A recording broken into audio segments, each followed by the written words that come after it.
Kebanyakan orang berpikir bahwa masalah keuangan mereka adalah tentang berapa banyak uang yang mereka hasilkan. Mereka percaya bahwa jika saja mereka mendapatkan kenaikan gaji, bonus tambahan, atau proyek sampingan yang menguntungkan, semua akan baik-baik saja. Tetapi kenyataannya sangat berbeda. Saya sudah melihat terlalu banyak orang dengan penghasilan tinggi yang tetap kesulitan secara finansial, sementara orang lain dengan penghasilan jauh lebih rendah membangun kekayaan yang substansial. Perbedaannya bukan terletak pada berapa banyak yang mereka peroleh, tetapi pada bagaimana mereka mendesain sistem keuangan mereka. Fikih dengan saya sampai Anda memahami mengapa pendekatan tradisional terhadap uang hampir selalu gagal, karena inilah yang akan mengubah cara Anda berpikir tentang keuangan selamanya. Mari kita mulai dengan sesuatu yang mungkin terasa sangat familiar bagi Anda.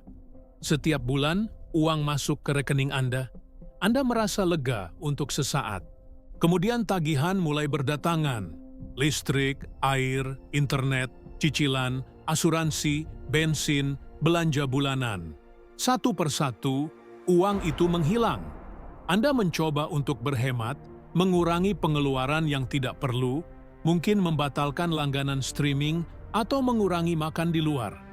Tetapi entah bagaimana, pada akhir bulan, Anda tetap kembali ke titik yang sama.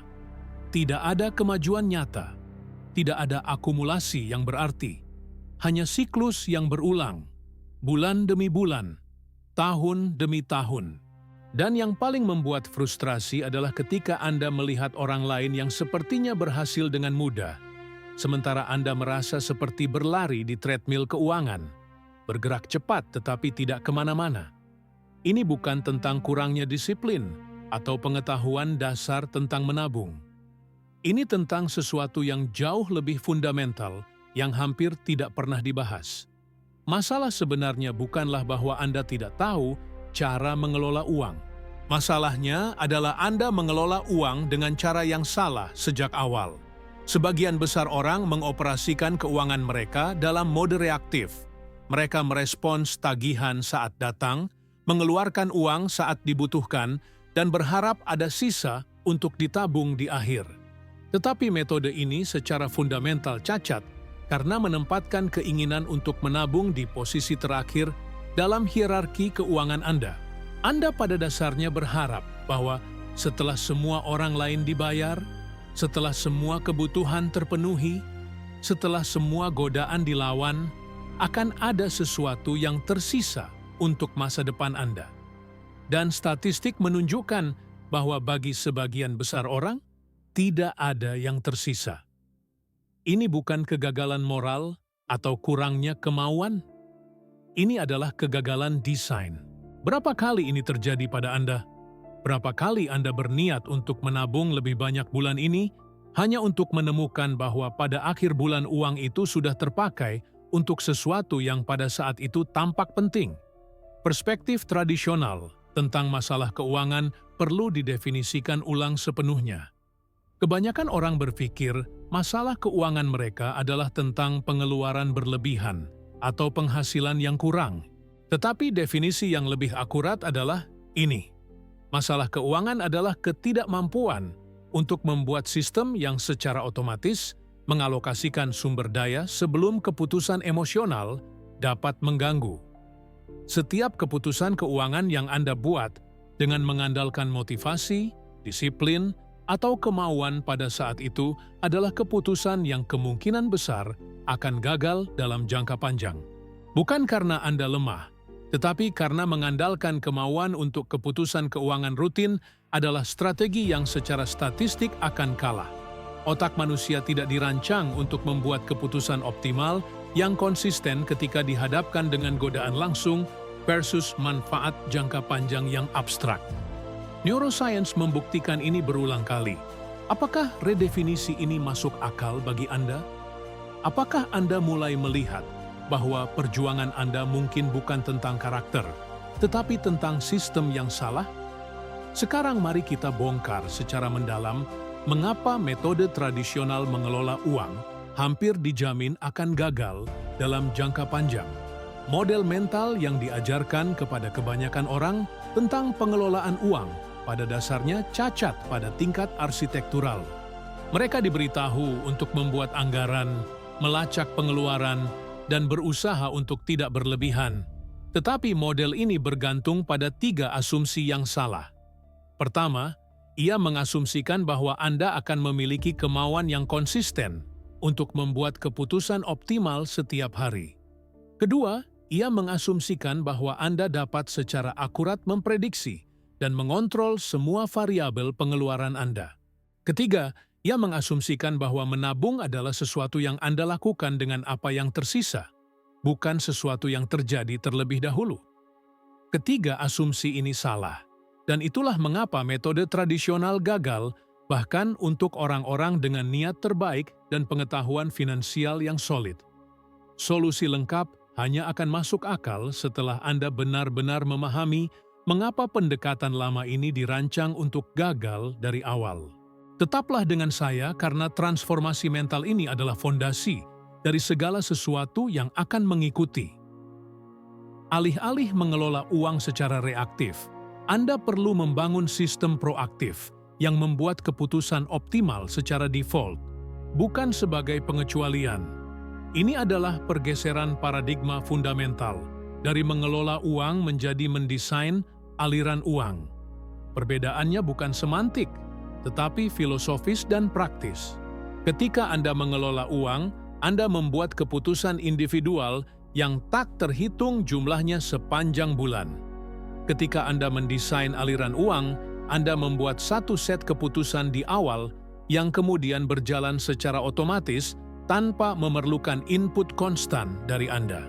Bayangkan jika setiap kali uang masuk ke rekening Anda, ia secara otomatis tahu kemana harus pergi sebelum Anda bahkan sempat memikirkannya. Investasi terjadi terlebih dahulu. Dana darurat terisi secara otomatis. Tabungan untuk tujuan spesifik berkembang tanpa usaha sadar. Dan hanya setelah semua ini terjadi, Anda memiliki akses ke uang untuk pengeluaran sehari-hari. Ini bukan tentang membatasi diri Anda. Ini tentang membuat versi masa depan Anda menjadi prioritas default, bukan renungan akhir. Apakah model mental baru tentang desain aliran uang ini sudah mulai terasa lebih kuat daripada model manajemen uang tradisional yang Anda kenal? Untuk membangun sistem yang benar-benar berfungsi, Anda perlu memahami arsitektur 3 lapis dari desain keuangan yang solid. Lapisan pertama adalah otomasi struktural.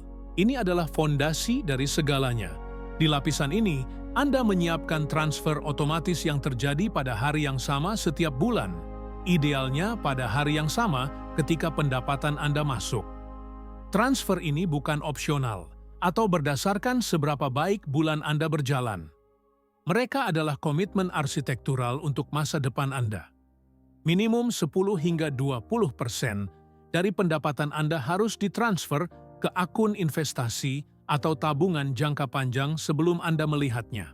Ini bukan tentang berapa banyak yang Anda mampu, tetapi tentang membuat sistem yang Anda tidak bisa abaikan. Lapisan kedua adalah segmentasi tujuan. Tidak semua uang memiliki tujuan yang sama, dan memperlakukannya seolah-olah demikian adalah kesalahan desain. Anda memerlukan setidaknya 4 akun terpisah. Akun operasional untuk pengeluaran bulanan, dana darurat untuk kejadian tak terduga, tabungan tujuan untuk pembelian besar yang direncanakan, dan akun investasi untuk pertumbuhan jangka panjang. Setiap akun memiliki fungsi yang berbeda dan harus diakses dengan frekuensi yang berbeda. Akun operasional Anda dapat Anda akses kapan saja. Dana darurat hanya untuk keadaan darurat sebenarnya. Tabungan tujuan untuk pembelian yang Anda rencanakan setidaknya 6 bulan ke depan. Dan akun investasi tidak boleh Anda sentuh selama bertahun-tahun. Lapisan ketiga adalah optimasi berkelanjutan. Sistem yang sempurna hari ini mungkin tidak sempurna 6 bulan dari sekarang. Pendapatan Anda berubah. Pengeluaran Anda berkembang. Prioritas Anda bergeser. Tetapi prinsip-prinsip desain tetap sama. Setiap 3 bulan, Anda meninjau apakah alokasi otomatis Anda masih optimal. Apakah persentase untuk investasi dapat ditingkatkan? Apakah dana darurat sudah cukup? Apakah ada pengeluaran baru yang perlu didekati secara sistematis? Ini adalah bagian penting, karena setiap lapisan bergantung pada yang sebelumnya. Dan memahami bagaimana mereka berinteraksi adalah yang membuat sistem ini jauh lebih kuat daripada metode tradisional. Sekarang mari kita bicarakan tentang bagaimana ini benar-benar terlihat dalam praktik. Dengan contoh realistis yang dapat Anda implementasikan segera. Bayangkan Anda menerima gaji Anda pada tanggal 1 setiap bulan. Pada hari yang sama, secara otomatis, 15% ditransfer ke akun investasi Anda. 5% lainnya pergi ke dana darurat sampai mencapai 6 bulan pengeluaran Anda. 5% lagi pergi ke tabungan tujuan untuk pembelian besar yang Anda rencanakan dalam 12 bulan ke depan. Mungkin renovasi rumah atau kendaraan baru. Ini berarti 25% dari pendapatan Anda sudah dialokasikan untuk masa depan.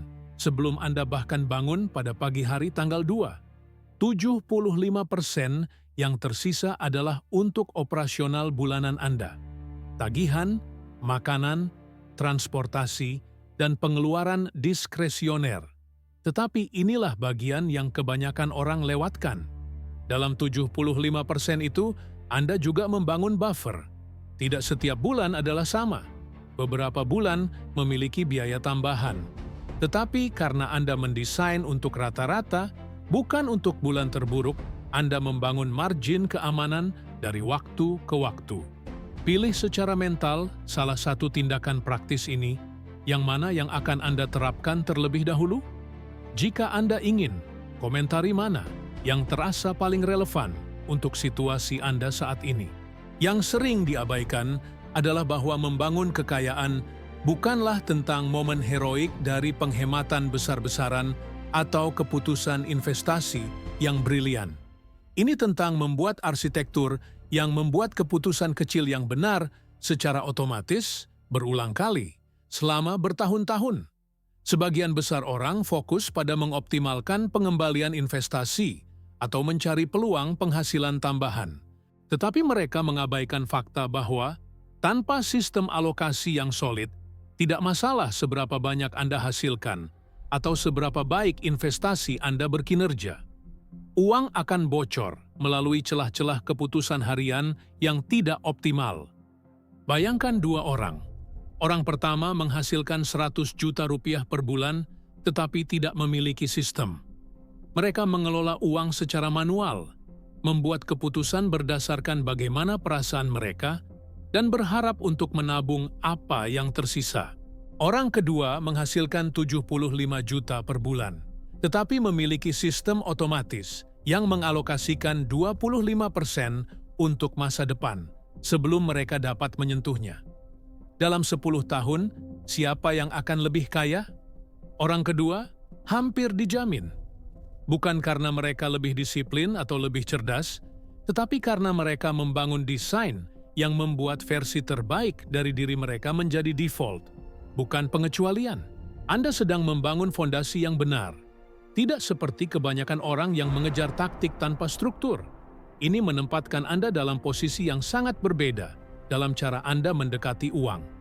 Ada aspek psikologis penting yang perlu dipahami tentang mengapa sistem ini berfungsi di mana metode lain gagal.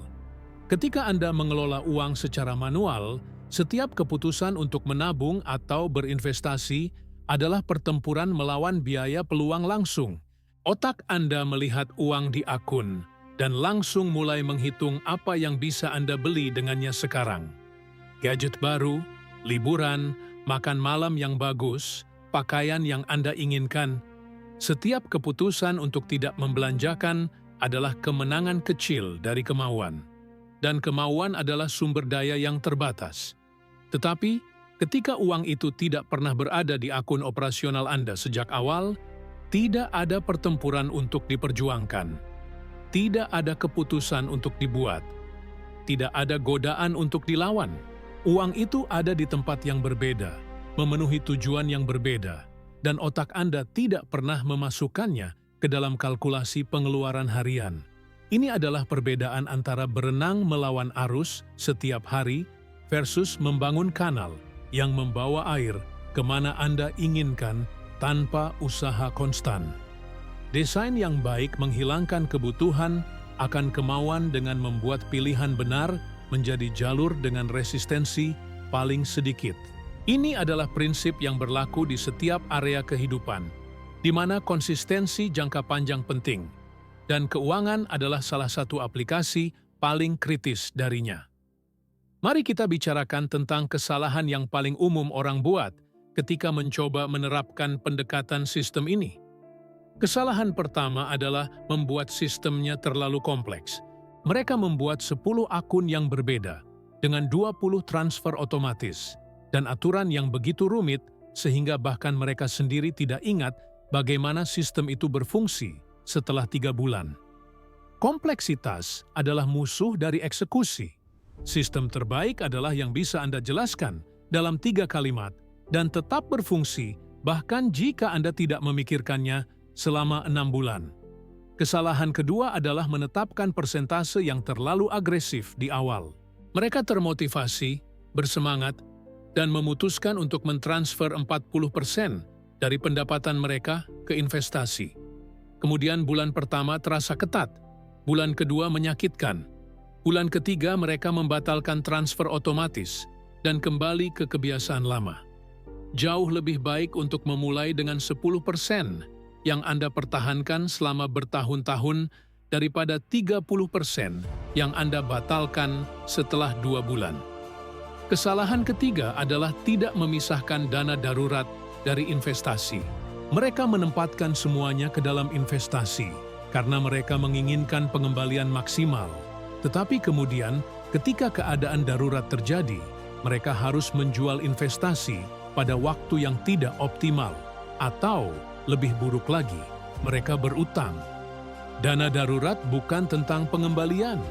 Ini tentang memberikan sistem Anda kemampuan untuk menyerap guncangan tanpa runtuh. Ini adalah asuransi struktural untuk desain keuangan Anda.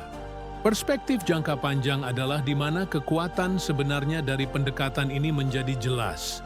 Kebanyakan orang berpikir dalam kerangka waktu bulanan atau mungkin tahunan. Mereka bertanya pada diri sendiri, berapa banyak yang dapat mereka tabung bulan ini? Atau bagaimana tahun mereka secara finansial? Tetapi orang yang membangun kekayaan substansial berpikir dalam dekade. Mereka memahami bahwa kekuatan majemuk, baik dalam investasi maupun dalam kebiasaan, hanya menjadi signifikan secara eksponensial selama periode waktu yang panjang. Jika Anda mentransfer 15% dari pendapatan Anda ke investasi setiap bulan selama 20 tahun.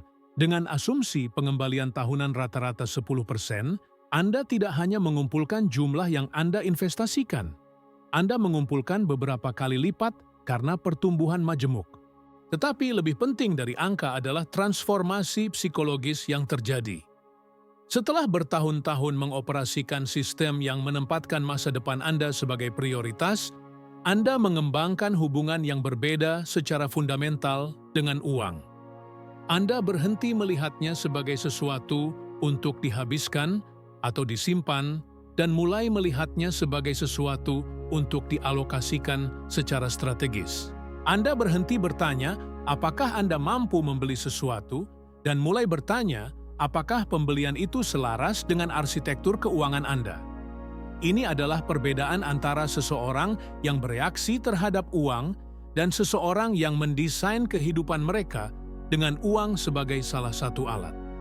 Sesuatu yang perlu ditekankan adalah bahwa sistem ini tidak menghilangkan kebutuhan untuk menghasilkan lebih banyak uang atau membuat keputusan investasi yang baik. Apa yang dilakukannya adalah memastikan bahwa pendapatan yang Anda hasilkan benar-benar diterjemahkan menjadi kemajuan finansial, bukan hanya peningkatan gaya hidup. Ini adalah jebakan yang sangat umum. Seseorang mendapat promosi dan kenaikan gaji 30%. 6 bulan kemudian, situasi keuangan mereka tidak berbeda, karena pengeluaran mereka juga meningkat 30%. Mereka pindah ke apartemen yang lebih bagus, membeli mobil yang lebih baik, makan di restoran yang lebih mahal. Fenomena ini disebut inflasi gaya hidup, dan ini adalah pembunuh diam akumulasi kekayaan.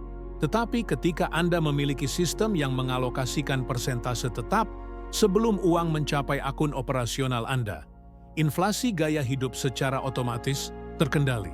Jika pendapatan Anda naik 30%, investasi Anda juga naik 30% secara otomatis. Anda masih menikmati peningkatan standar hidup dengan 75% yang tersisa, tetapi Anda tidak mengorbankan masa depan Anda untuk kenyamanan saat ini. Ini adalah keseimbangan yang hampir tidak mungkin untuk dipertahankan tanpa sistem, tetapi menjadi otomatis dengan desain yang tepat. Sekarang tentang investasi sendiri. Banyak orang berpikir bahwa bagian tersulit dari membangun kekayaan adalah memilih investasi yang tepat, mengatur waktu pasar dengan sempurna, atau menemukan saham yang akan meledak. Tetapi kenyataannya untuk sebagian besar orang, strategi investasi yang optimal jauh lebih sederhana daripada yang mereka pikirkan.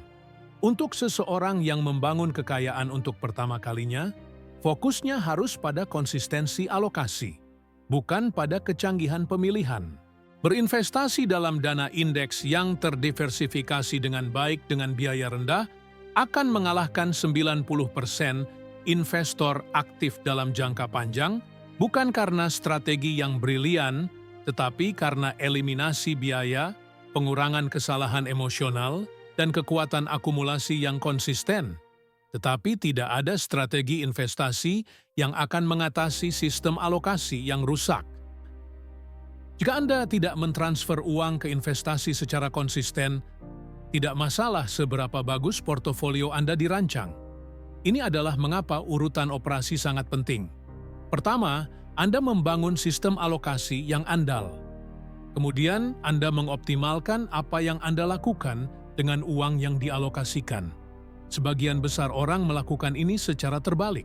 Mereka menghabiskan waktu berjam-jam meneliti investasi, tetapi tidak memiliki sistem yang memastikan mereka benar-benar berinvestasi secara konsisten.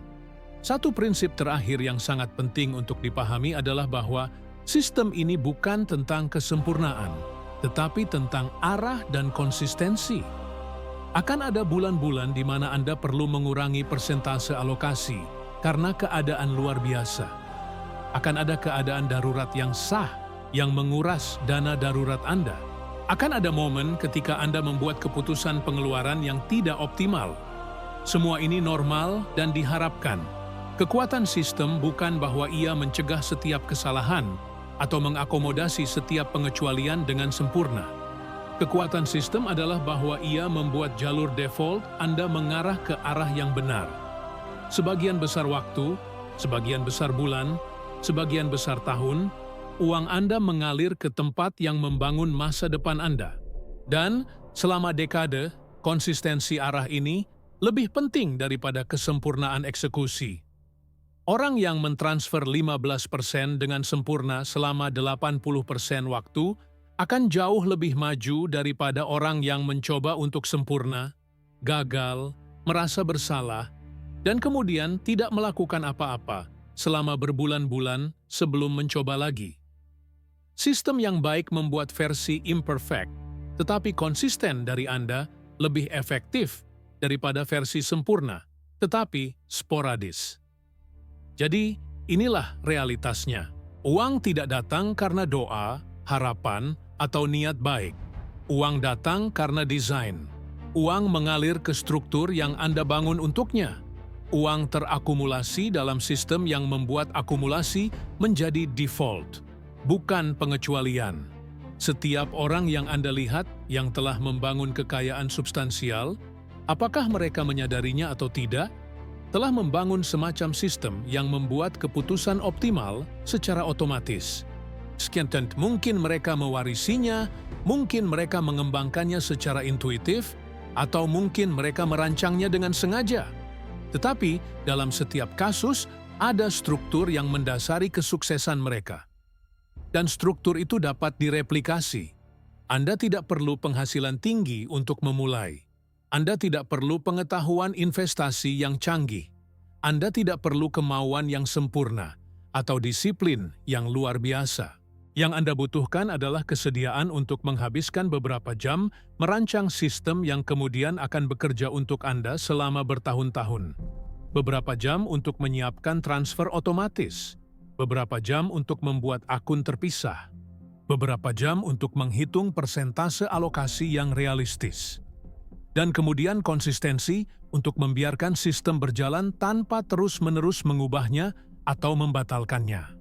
Jika Anda tertarik untuk memahami lebih dalam bagaimana setiap komponen dari sistem ini bekerja bersama untuk membangun arsitektur keuangan yang benar-benar solid, saya akan membahas masing-masing pilar dengan lebih detail dalam konten mendatang.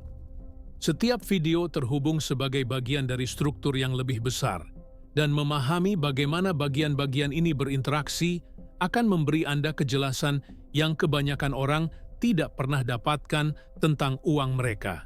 Tetapi untuk sekarang, satu tindakan yang dapat Anda ambil hari ini adalah ini. Lihat berapa persen dari pendapatan Anda bulan lalu yang benar-benar dialokasikan untuk masa depan Anda sebelum Anda menghabiskan apapun untuk operasional. Bukan berapa banyak yang tersisa di akhir. Berapa banyak yang dialokasikan terlebih dahulu. Jika jawabannya 0 atau mendekati 0, Anda sekarang tahu mengapa kemajuan terasa sangat sulit. Bukan karena Anda tidak berusaha cukup keras, karena Anda mengoperasikan tanpa desain,